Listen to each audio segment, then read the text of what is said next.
11 de la mañana, ya con 7 minutos en la ciudad de la eterna primavera. Gracias a los que nos escuchan a través de la 99 y también a los que nos siguen a través de nuestro canal de YouTube, Diario de Morelos 1, en el consultorio de Miguel, que en este momento se abre. En este día, jueves, importantísimo que estén muy atentos y ya lo saben, que nos hagan sus preguntas. Si tienen dudas, no se queden precisamente con esas dudas. El teléfono de WhatsApp es el 777-270-4902. 777-270-4902. Hoy vamos a hablar de infarto. Infarto, un tema importante y que es más recurrente pues en estos días debido a diferentes situaciones. Y por eso tenemos aquí al especialista, al doctor Patricio Heriberto Ortiz Fernández, médico cardiólogo clínico y también intervencionista, egresado de la UAM, actualmente jefe de servicio de hospitalización del Instituto Nacional de Cardiología y coordinador también del programa de atención de infartos en Morelos. Doctor, gracias por estar con nosotros, por darnos un poco de su tiempo para hablar de ese tema tan importante que es el infarto. Buenos días, Miguel, muchas gracias por la invitación, gracias a todos los que nos escuchan. Es para mí primordial poder platicar de esos temas, es algo que nos gusta mucho, que nos ha tomado muchos años de trabajo y consideramos esencial que se difunda. Entonces, gracias a ti por la oportunidad de estar aquí. Si tienen alguna duda o preguntas, que sé que siempre surgen, porque hoy vamos a hablar muy así detallado de lo que tiene que ver con los infartos. ¿Qué podríamos definir como un infarto, doctor? El infarto del corazón, bueno, lo primero es que podemos tener infartos en diferentes lugares, cardíacos, cerebrales, podemos tener infartos pulmonares. El infarto es la falta de oxigenación de un tejido que conduce a la muerte de parte de esa estructura, llámalo cerebro, llámalo corazón, pulmón, incluso el intestino puede tener infartos, ¿no? Porque deja de llegar sangre. El infarto del corazón justo se presenta cuando una de las arterias que llevan sangre al corazón se tapa y una parte del corazón deja de recibir sangre. Ok, ¿y es de los más comunes o el más común que se presenta en nosotros los morelenses o los mexicanos de acuerdo a estadísticas o su experiencia? ¿Cuál es? ¿O cuáles son? Qué bueno que lo dices, porque el infarto es la primera causa de muerte en el país hace 25 años. Lo más probable es que tanto hombres como mujeres, y quiero aclarar eso porque de repente consideramos la salud de la mujer que le da cáncer de mama o que le da cáncer cérvico-uterino. No, hoy por hoy la mortalidad de infarto es la más importante en el país. La primera causa, por mucho, supera a la diabetes y supera a los cánceres juntos, la mortalidad por infarto. Entonces, lo más probable es que cualquiera de nosotros, morelenses o en México en general, podamos fallecer de un infarto. Y muchos de estos son prevenibles, entonces tenemos que conocernos, educar a la población y saber cuáles son los síntomas para reconocerlo y tratarlo. Ok, ¿cuáles podríamos mencionar como los principales factores de riesgo de un infarto? Fíjate que justo se habla mucho de factores de riesgo. Hay los factores de riesgo tradicionales que son la edad, la diabetes, el ser fumador, el ser sedentario, el sobrepeso, la hipertensión, pero recientemente se habla más de otros factores que le llamamos emergentes.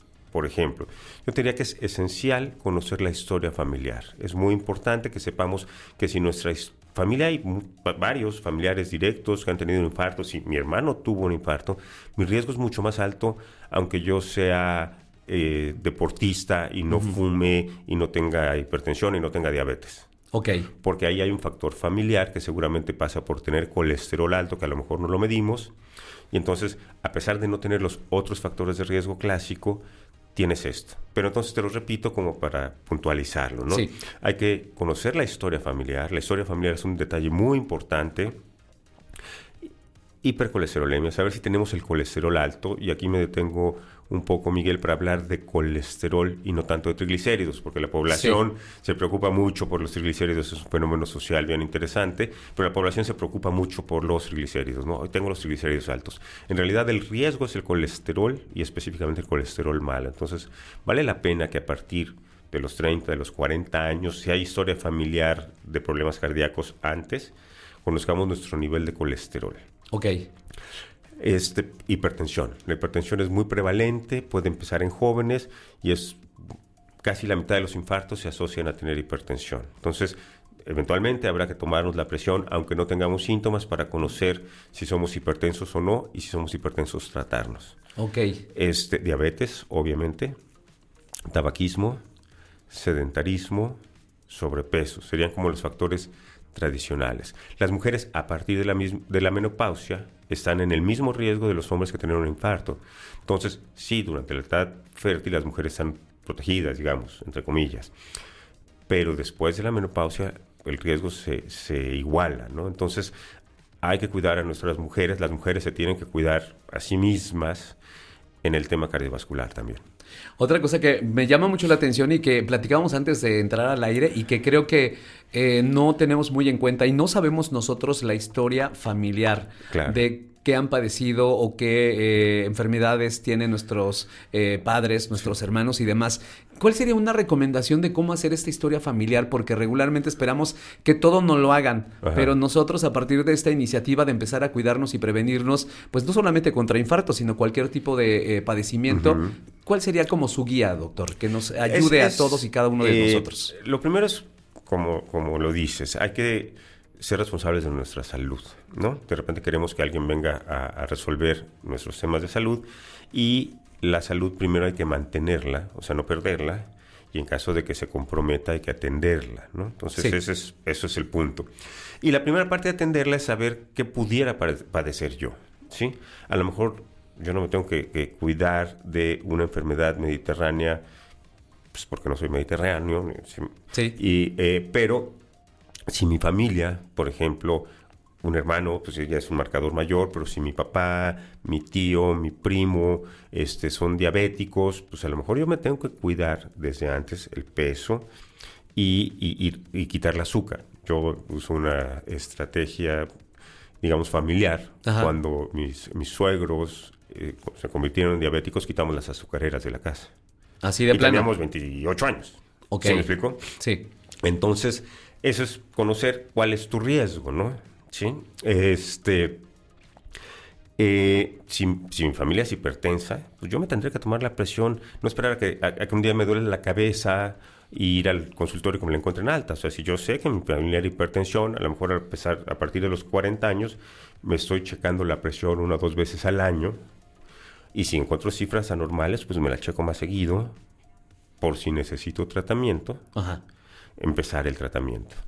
Hablando un poco más ya de síntomas, porque llegamos a confundir, porque no tenemos conocimiento perfecto de cuáles son los síntomas de un infarto. Se habla de preinfarto, se habla también de lo que es ataque cardíaco. Me gustaría diferenciar esto y cómo podemos precisamente nosotros pues darnos cuenta de que en este caso sí está siendo un infarto el que podamos tener en ese momento o alguien de nuestros familiares. Muy importante. Perdón, regresando un poco a la historia familiar que no te dije. Obviamente, si hay historia de infartos en la familia. Esto tiene que ver con un tema genético, definitivamente, ¿verdad? Sí, una predisposición genética que a lo mejor está facilitada por lo que yo hago, comer de más, fumar, no hacer ejercicio, en fin, pero hay una predisposición genética. Incluso con esa predisposición genética en personas sanas, que no fuman, que no son diabéticos, se pueden presentar esos infartos. Entonces, es muy importante saber si en la familia efectivamente hay historia de infartos, porque es algo de lo que yo me tendré que cuidar a lo mejor a edades más jóvenes. ¿Sí? Y pedir el consejo de un experto, del médico familiar, del internista, del cardiólogo. Y con respecto a los síntomas, esto es crucial. La mitad de la gente que tiene un infarto no va a pedir atención. Y la mayoría de ellos no van a pedir atención médica porque no saben cómo se siente un infarto. Así es. Tenemos esa historia que además me gusta porque toda la gente... Yo debería ser ortopedista porque se les duerme el brazo, ¿no? Van al consultorio porque se les duerme el brazo y bueno, pues lo que tienen es un tema en el cuello o en el hombro y no pasan, o sea, no es cardíaco. La mayor parte de los infartos, de la angina de pecho, se siente en el centro del pecho. Y a veces no es como tal dolor, sino es como una opresión. O a veces es como si tuvieras algo atorado, cuando tragas y se queda atorado ahí. La siguiente es que se sienta a nivel de la boca del estómago. Entonces, mucha gente cree que tiene gastritis. ¿Y ahí qué sentimos? ¿Es como lo mismo? Un vacío. Hay gente que lo siente como ardorcito incluso. ¿Sí? Es un vacío, es una sensación de opresión que puede correr al cuello. Sientes que te están apretando el cuello. La mandíbula sería la siguiente parte. Los hombros y finalmente los brazos. La posibilidad de que solo con molestia del brazo sea un infarto es muy baja, es como menos de 10%. Pero eso es lo que más se hace... Hay toda la gente hace esa información a eso. Toda la gente hace referencia a eso. ¿Por qué sucede esto? Es un fenómeno interesante. Te esperamos con algunas facultades de psicología en la Ciudad de México empezar a investigar ciertos fenómenos. Sí, mucha gente piensa que el brazo dormido ya es infarto. No, el dolor puede ser que empiece en el pecho y se corra el cuello y se siga a los hombros y se te duerme el brazo, pero te dolía el pecho. Sí. ¿Sí me explico? Claro. Y es algo que no toman en cuenta. Entonces, es importante encontrar estos síntomas, detectar en uno mismo estos síntomas. A veces pensamos que es agruras y que nos arde un poco, pero si hay otros datos como sudor frío, como falta de aire, como sensación de muerte, sensación de desmayo, hay que ir al hospital. En ese momento, no hay que esperar a que amanezca, no hay que ver si al rato se me pasa. Si hay estas manifestaciones de alerta, que es la falta de aire, la sudoración, la palidez, la sensación de desmayo, hay que ir al hospital. Es que regularmente decimos mañana o nos tomamos algo, nos tranquilizamos o le adjudicamos ese malestar en ese momento a, como bien decía, otros malestares o otras enfermedades. Por eso me gustaría que durante esta entrevista nuevamente compartiéramos estas señales que son las que sí debemos de estar alerta y acudir inmediatamente con pues a emergencias, ¿no? En este caso, porque regularmente estamos esperando a nuestro médico personal o también si es un tema pues de salud pública, pues a que abran tal vez el hospital, no sé, cosas por el estilo. Fíjate que sí, y afortunadamente Morelos es un estado pequeño y bien comunicado que tiene muchos servicios de salud, tanto públicos como privados. Y entonces incluso tenemos una red funcionando, que si alguien se detecta en algún hospital, se puede subir a esa red y va a recibir una atención de primer nivel, de primera calidad, porque el primer nivel de atención es la consulta general, pero del nivel más alto de atención en unas horas. Pero el tema es que lleguemos, y que lleguemos a un lugar, y eso les recomiendo mucho, ubicar en qué lugar, en qué unidad de salud se puede hacer un electro. Tendrá que ser un centro de salud grande, un hospital, que en Morelos tenemos varios, sí, a urgencias que me puedan hacer un electro en ese momento. Se usa mucho hoy la atención en farmacias, los consultorios de farmacia. Que es un consultorio. Es un consultorio y no tiene... Entonces es horrible que llegue un paciente con un infarto, que está teniendo un infarto, y en la farmacia le digan, oye, váyase ahí a mi sucursal a que le hagan un electro. El paciente llega 4 horas después, 5 horas después al electro. El electro lo interpretan al otro día a un cardiólogo y te das cuenta que tuvo un infarto. Y el infarto hay que atenderlo contra el tiempo. Eso es un punto esencial y por eso les pido que si hay alguna molestia sugestiva de estas, vayan a un lugar donde le puedan hacer un electro, porque el electro es el detonante de activar el sistema para atender el infarto. ¿Y por qué tenemos un sistema para atender el infarto? Porque es contra el tiempo. Tenemos idealmente 6 horas a partir de que empiezan los síntomas a que debemos de darle un tratamiento completo. Ok. Entonces, esto justo, importante destacar esto. La atención del infarto es contra el tiempo. Si yo me empiezo a sentir mal a las 12 del día, a las 12 de la noche, digo, bueno, al rato que amanezca, cuando salga la luz ya va a ser tarde. Tenemos horas para atender un infarto. Y es que decimos, igual me acuesto, igual me tomo algo, ya me tranquilizo y ya. Claro. O sea, sí puede pasar desapercibido en ese momento este tipo de síntomas, pero sin embargo, ahí está latente que puedas tener un infarto durante este periodo de 6 horas. Por supuesto, lo estás teniendo. Ok. Si hay molestias, lo estás teniendo. Ah, muy bien. Y entonces, hablamos, deja de llegar sangre con oxígeno a una parte del corazón. Ese corazón tiene unas reservas para algún rato, ¿sí? Pero después de 6, 8 horas, pues ya se murió lo que se iba a morir y entonces ya lo que podamos hacer por él no le va a ayudar tanto o le va a ayudar muy poco. En cambio, en las primeras horas podemos hacer que ese infarto no deje cicatrices y no sea mortal a lo mejor. Perfecto, pues ya nos están llegando algunas preguntas, si le parece bien, doctor, vamos a ir a una pausa y regresamos. Recuerden que estamos hablando el día de hoy de infarto. Cualquier duda, cualquier pregunta que nos quieran hacer, está nuestro especialista, el doctor Patricio Heriberto Ortiz Fernández, médico cardiólogo clínico, que está con nosotros para hablar de todo lo que tiene que ver con los infartos. No se queden con ninguna duda, para eso es el consultorio de Miguel, para eso traemos a los especialistas aquí, para que ustedes pues puedan preguntarles cualquier situación que puedan estar viviendo. Ellos son los especialistas, son los que viven día a día este tipo de situaciones que son las enfermedades o padecimientos. Hay que llegar sus preguntas y dudas al 777-270-4902. El tema del día de hoy, infarto en el consultorio de Miguel. Regresamos.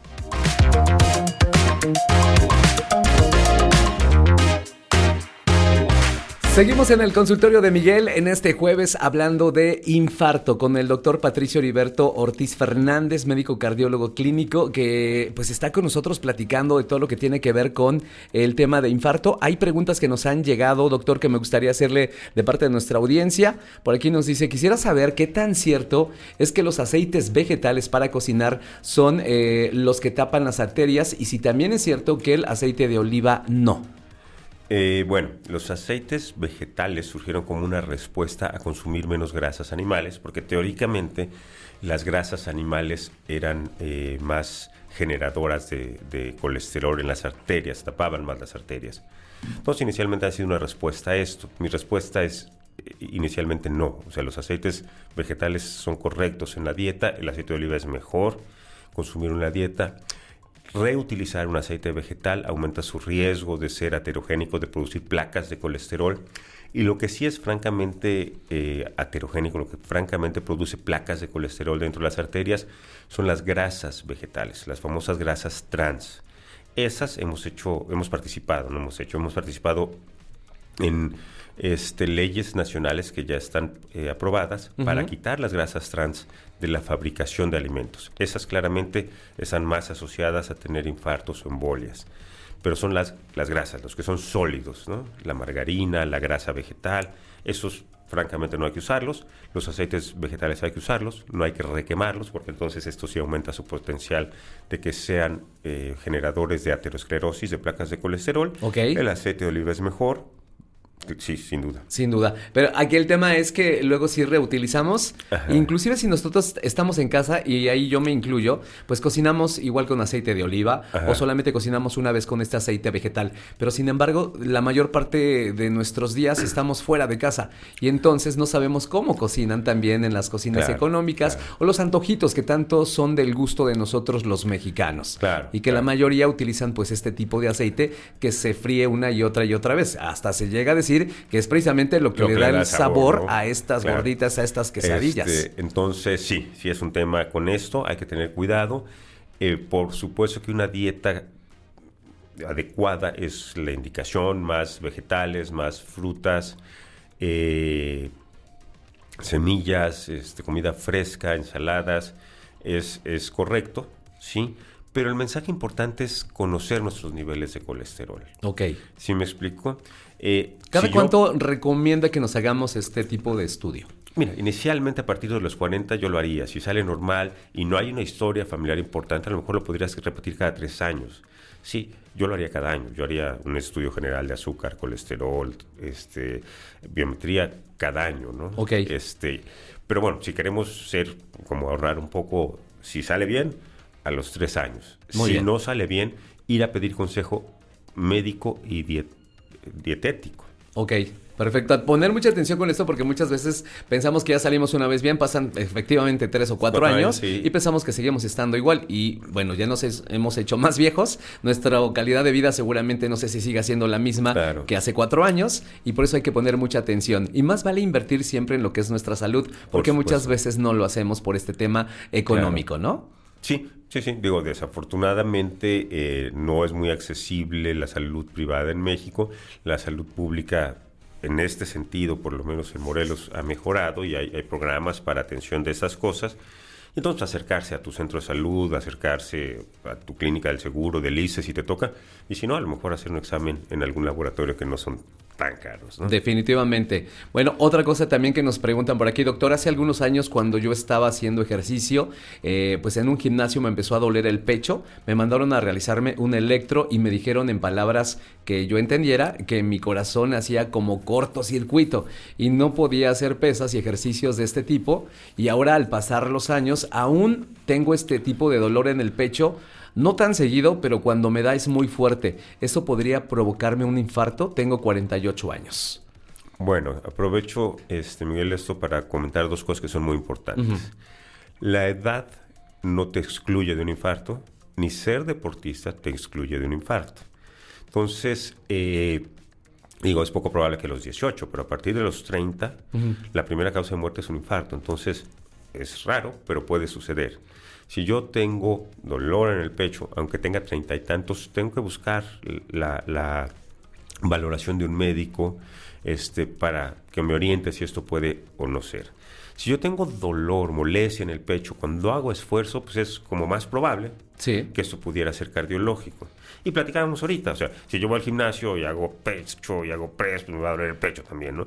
Pero bueno, hay que buscar quien nos ayude, un médico, un internista, un cardiólogo, a descartar de la manera más profunda posible la posibilidad de que esto sea un problema cardíaco, ¿sí? Vamos, no tendría yo por qué no poder hacer ejercicio de peso y de fuerza y cardio, ¿sí? Por mi electro. Entonces, yo le recomendaría a esta persona en especial a lo mejor hacer una prueba de esfuerzo, checar los colesteroles y ver qué tan probable es que ese dolor sea. Si ya tiene varios años es poco probable, ¿sí me explico? Pero hay estudios un poco más profundos que un electro que nos pueden dictar el riesgo, y saber su colesterol es importante. Ok, y otra cosa también importante, conocer nuestro cuerpo, claro, ¿no? De repente nosotros ya debemos de conocer cuando algo no está funcionando bien, cuando no está bien, cuando hay un dolor que no experimentaba, a lo mejor es un dolor mínimo, pero sigue aumentando o desaparece y no le ponemos atención a nuestro cuerpo. Hay que conocerlo. ¿Qué recomendaciones nos daría básicas? Porque creo que es algo que no hacemos. Al igual que la historia familiar, conocer nuestro cuerpo y qué no está funcionando bien en algún momento de nuestra vida o nuestros días. Fíjate que, bueno, cualquier molestia nueva hay que atenderla, ¿no? Ok. Y si esta molestia nueva se acompaña de datos de alarma que ya habíamos platicado, sensación de falta de aire, sudoración fría, palidez, debilidad, sensación de desmayo, sensación de que me muero, a los pacientes así te lo dicen, es que doctor, yo sentía que me moría, ¿no? Entonces, eso obviamente nos debe de llevar de urgencia a buscar atención médica para que nos revisen. ¿Qué otros datos se podría decir? Por ejemplo, si yo soy alguien que acostumbra el ejercicio, y de repente mi capacidad de ejercicio se disminuyó de manera importante, ya no puedo llegar al mismo ejercicio y siento que me falta un poco más el aire, ese puede ser un dato que nos sirva para iniciar un estudio para descartar un problema de las arterias del corazón. Ok. Alguien más nos pregunta, ¿es lo mismo una taquicardia que un infarto? ¿Y qué síntomas se tiene y qué tan peligroso es? La respuesta puntual a esto es, la taquicardia es la frecuencia cardíaca, el pulso acelerado. Cuando va más de 110, 120, le llamamos taquicardia. Y eso puede tener muchas causas y es diferente a un infarto. Un infarto es cuando se tapa la arteria del corazón, duele el pecho, falta el aire, sudamos frío. La taquicardia solo es un corazón acelerado y hay taquicardias que son muy graves y hay taquicardias que no son graves, ¿no? Entonces, son totalmente diferentes. Pero eso me da pie a que platiquemos de lo que sí se confunde con infarto, que es el ataque cardíaco, el paro cardíaco, el infarto, el preinfarto, que mucha gente llama. Sí.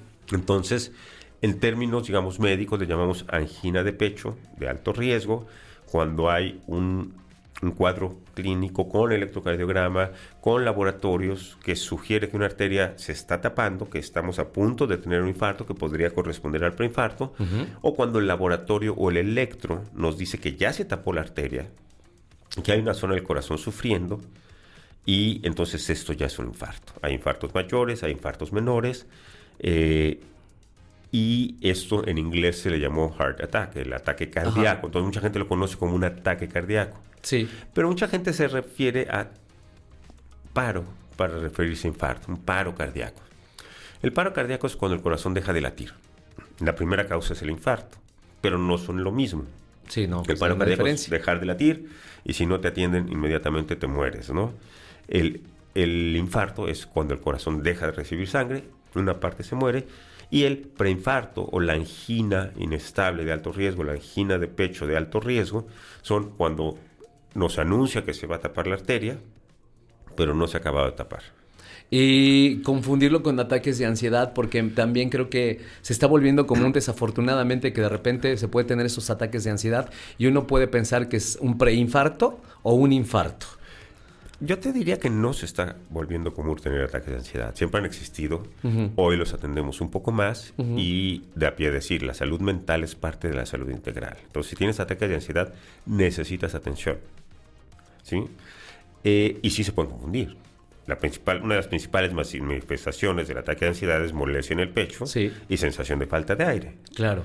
Pero si tienes eso, tienes que ir a asegurarte que no sea un infarto. Por eso siempre es importante que en cuanto tengan estos síntomas que nos ha estado compartiendo durante toda esta entrevista, doctor, pues que sí nos atendamos, que no lo dejemos para después, que ya disminuye y hacemos tal vez unos ejercicios de respiración y decimos, no, era un ataque de ansiedad y no era un infarto, ¿no? O sea, es básico que nosotros pongamos mucha atención en esto. Y a eso va también mi siguiente pregunta con la relación que puede existir entre el estrés y los infartos, porque también es algo que se menciona mucho, que vivimos estresados actualmente y esto a lo mejor nos puede llevar a tener un infarto, ¿o este es un mito?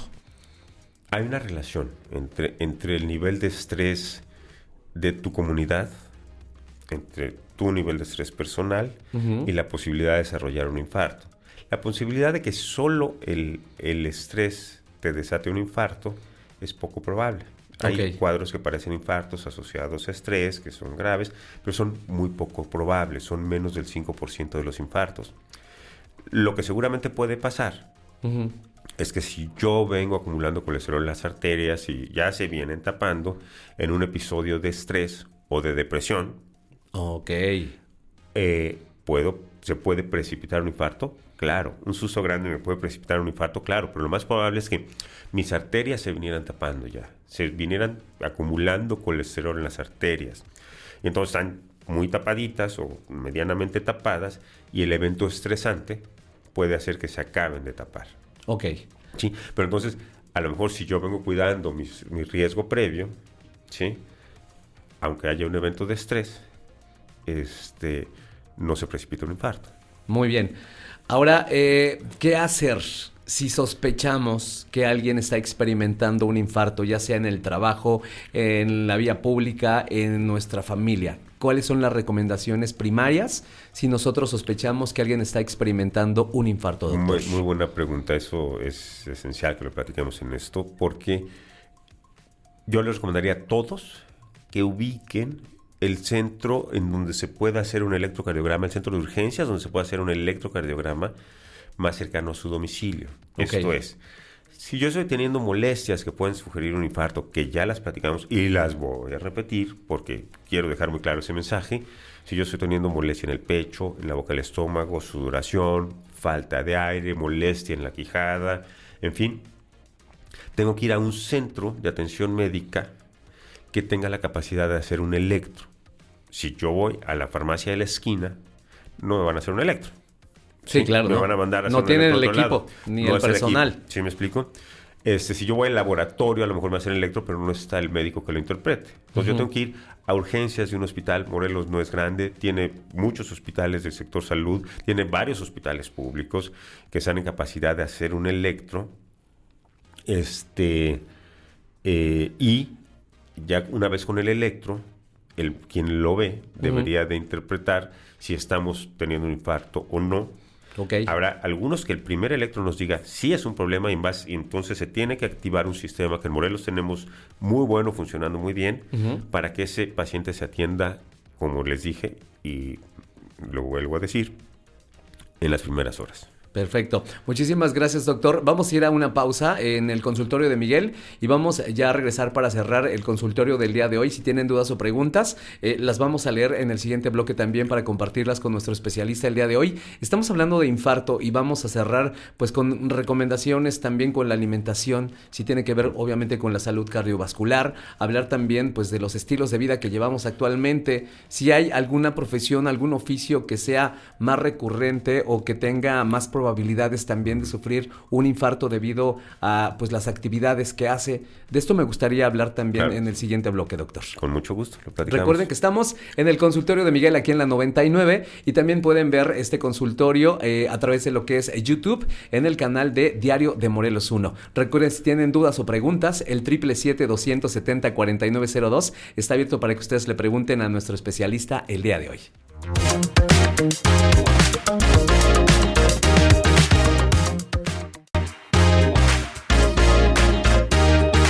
Estamos ya en la última parte del consultorio de Miguel el día de hoy aquí en la 99 y a través de nuestro canal de YouTube en Diario de Morelos 1 para que ustedes también vayan y puedan ver todos los consultorios. 777-270-4902. Estamos hablando de infarto y ya casi en la parte final, doctor, pues me gustaría que nos hablara acerca de la importancia del papel en la alimentación en la salud cardiovascular y la prevención de infartos. Estilo de vida, vamos a platicar un poquito todo junto porque es Ok, importante. perfecto, sí, adelante, doctor. Hábitos, me gusta llamarlo hábitos, estilo suena como anuncio de... Sí, ¿verdad? Más Exacto. como fashion. Aquí es Exacto. hábitos. No, hábitos saludables. Ejercicio, buena alimentación, buscan dieta mediterránea. ¿Cuál podría ser la dieta mediterránea? Porque, pues, luego no sabemos nosotros Hay como la muchas mayoría de las variantes. veces. Hay como muchas variantes. Yo ¿qué les diría? ¿No? Por ejemplo, baja el consumo de grasas saturadas. ¿Cuáles son las grasas saturadas? Pues las grasas animales, obviamente las trans, las grasas vegetales que no se consuman, ir más a consumo de alimentos crudos, o sea, verduras, vegetales, frutas, granos, Ok. ¿sí? Fermentados. Muy bien. Que la base de la alimentación o que prácticamente todos nuestros alimentos del día tuvieran esto, ¿no? Evita el exceso de carbohidratos. Y carbohidratos no es el azúcar y la miel. Carbohidratos es las harinas, o sea, pan, tortillas, Los pastas, pastelitos, todos los pastelitos, gustos. todo eso son carbohidratos. Las bebidas, los refrescos, traen un chorro de azúcar y un chorro de sal. Entonces, por ejemplo, esas son cosas que yo recomendaría consumir poco, ¿no? Ok. O no consumir. Y lo siguiente es el ejercicio. ¿En qué cantidad? Yo sé que todo esto, miren, siempre tenemos que ir con un especialista, porque a veces queremos No, pero hacer... hay medidas que son, no, o sea, no tienes que ir con el cardiólogo que te diga Ok. qué ejercicio, te lo deberían decir tus papás, tus maestros de la primaria, ¿no? Que es un tema que nos falta en el país, nos falta una cultura de ejercitarnos. A lo mejor no de ser deportistas, que también nos falta, pero por lo menos ejercitarnos es importante. Entonces, 30 minutos de actividad cardiovascular ligera a moderada, 6 días a la semana pueden ser suficientes, pero también es ideal poner actividad de estiramiento y de fuerza, unos 15 minutos. Ok. Se ¿Sí? tiene que combinar ese O tipo de puedes hacer a actividad. lo mejor 2 sesiones a la semana de mayor intensidad. Pero un punto importante es que durante tu día estés activo. Ok. ¿Sí? O sea, a lo mejor correr 30 minutos en la mañana y sentarte el resto del día en tu oficina es menos sano que caminar 30 minutos y estar juntando 10,000 pasos en el resto del día. Y es que la mayoría de la gente hace lo que usted nos dice, Sí, corre claro. 30 minutos Ajá. y piensa que con eso ya hizo la actividad del día, pero se pasa sentado o inactivo la mayor parte de su día. Así es. Entonces, ejercicio aeróbico, ejercicio cardiovascular, 30 minutos o sesiones un poco más intensas 2 veces a la semana de 1 hora, y estiramiento y fuerza es importante. Muy bien. Por aquí alguien nos pregunta, ¿qué recomendaciones daría a las personas que tienen antecedentes familiares de enfermedad cardíaca? Buscar la asesoría de un médico, hacerse unos niveles de colesterol, o sea, un estudio completo de sangre para ver los niveles específicos de colesterol y buscar la asesoría de un médico, de un internista, de un cardiólogo, de un médico general, pero sobre todo, si los niveles de colesterol no están bien, sí ir al doctor. Perfecto, importante todo esto. Regreso con la dieta y lo mezclo con esto. No siempre la dieta alcanza, eso es bien importante. Y no siempre llevar una dieta que creemos que es saludable. El huevo, qué bueno que me acuerdo de eso. La yema de huevo es uno de los alimentos que más colesterol tiene. Entonces, si dejaste las gorditas de la esquina y te comes 3 huevos diarios, a lo mejor tu colesterol va a ser más alto. Ok. Que si comes tus gorditas de... Bueno, chicharrón no, porque esa sí va a ser demasiado, ¿no? Pero el tema aquí es... entonces, las yemas aguas, ¿sí? O sea, sí sin yemas los huevos. Sí, de nuevo, si tú tienes riesgo para tener colesterol alto, pues no comas huevo. Porque todo el mundo va a decir, oye, pero las sociedades en todo el mundo, las sociedades de nutrición, aceptan los huevos. Sí, Sí. porque como la mayor parte de la gente no tiene problemas de colesterol, pueden comer y no les pasa nada. Pero si tú tienes problemas de colesterol y comes muchos huevos, te va a pasar. Entonces, conocernos, saber nuestros niveles de colesterol y cuidar la dieta. Qué bueno que caemos en lo de las yemas de huevo. Puedes comer las claras que quieras, ¿no? Entonces, si te quieres comer huevos, 10 claras al día está perfecto porque te da algo de proteínas y no te da colesterol. Pero a veces no alcanza. Ok. Y tenemos que ir a medicamentos. Y los medicamentos del colesterol así son como muy controvertidos. Eso salva la vida. Así Completamente. lo digo. O sea, no hay duda de que tomar las famosas estatinas, los medicamentos del colesterol, no de los triglicéridos. Los triglicéridos no los hemos tocado porque no pasa nada con los triglicéridos a menos que sean altísimos, y no pasa en el corazón con los triglicéridos. Entonces, el tema aquí para infarto es colesterol malo específicamente, y a veces, aunque llevemos una buena dieta o hagamos ejercicio, genéticamente estamos predispuestos para tener colesterol alto y habrá que tomar medicamentos. Y no hay que pelearnos con ellos porque de verdad salvan vidas. Cuando la población del mundo empezó a consumir más estatinas, los infartos bajaron. Ok. Entonces, eso es un hecho. Entonces, si necesitamos la medicina, ¿no? Pues, es como pelearnos con mi seguro de vida, ¿no? O es como pelearme con mi mamá cuando soy lactante, ¿no? O sea, ok. Bueno, importantes recomendaciones porque son precisamente lo que le iba a pedir, consejos que daría a todas las personas que nos están escuchando, y agradecerle que haya estado con nosotros. Números de contacto, nos está preguntando también la gente cómo puedo contactarlo, por si tienen también algo que comentar con usted respecto al tema de los infartos o algunas situaciones también más particulares. Con mucho gusto. Nosotros estamos en el Centro Cardiovascular de Cuernavaca. Uh-huh. El teléfono es 777-314-5693. Es Cárdica, y estamos atendiendo, y tenemos un grupo de cardiólogos trabajando para esto. Pues gracias a ustedes. Para nosotros es esencial poder difundir estos conocimientos. A las órdenes, cuando gusten estamos de nuevo.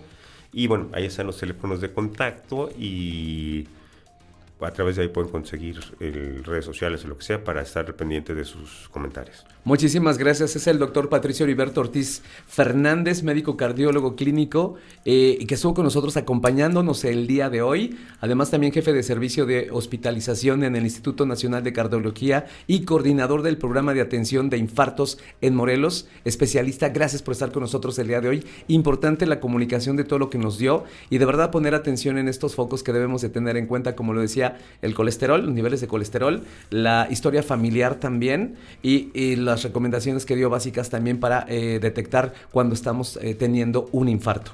Y no solamente basarnos en lo que de repente vemos a través de redes sociales o alguien nos comparte cuando no es. Claro. Y siempre cerca de un especialista, tener un hospital que tenga el servicio de electro, y también quien lo pueda interpretar. Eso es básico, que lo tengamos ya ubicado para en caso de un infarto. Sacaste 10 en el examen. Espero que todos les haya ido igual de bien en lo que quisimos transmitir. Gracias, Miguel. Estamos a tus órdenes. Gracias. Hasta aquí el consultorio de Miguel del día de hoy. Gracias por escucharnos y vernos. Regresamos el próximo martes. Y nosotros regresamos a Chavorrucos y Millennials aquí en la 99.